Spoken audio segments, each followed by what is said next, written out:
मित्रांनो, आज मी आपणासमोर माझं एक मत मांडणार आहे. कदाचित ते आपणाला पटेल किंवा पटणार नाही. आपण सगळे कॉलेज जीवनातून गेलेलो असतो. लग्नाला उभं राहण्यासाठी आधी एखादं नाजूक नातं जुळणं हे काही आश्चर्यास्पद गोष्ट नाही. मात्र आपण आपले नवीन जीवन सुरू करताना ह्या जुन्या गोष्टींना तिलांजली दिली पाहिजे. ह्या गोष्टी पूर्णपणे विसरल्या जरी शक्य नसलं तरी नवीन जीवनात त्याची काजळी पसरणार नाही याची मात्र काळजी घेणं आवश्यक असतं.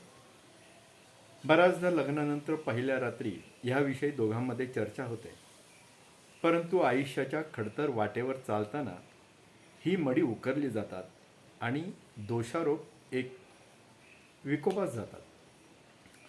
चर्चमध्ये कन्फेशन देणाऱ्याचा चेहरा फादर पाहत नाही, मात्र इथे कन्फेशन ऐकून आयुष्यभर एकमेकांसमोर त्या ओझ्याखाली राहणं कितपत सुखकर असेल ह्याचा सारासार विचार जरूर केला पाहिजे.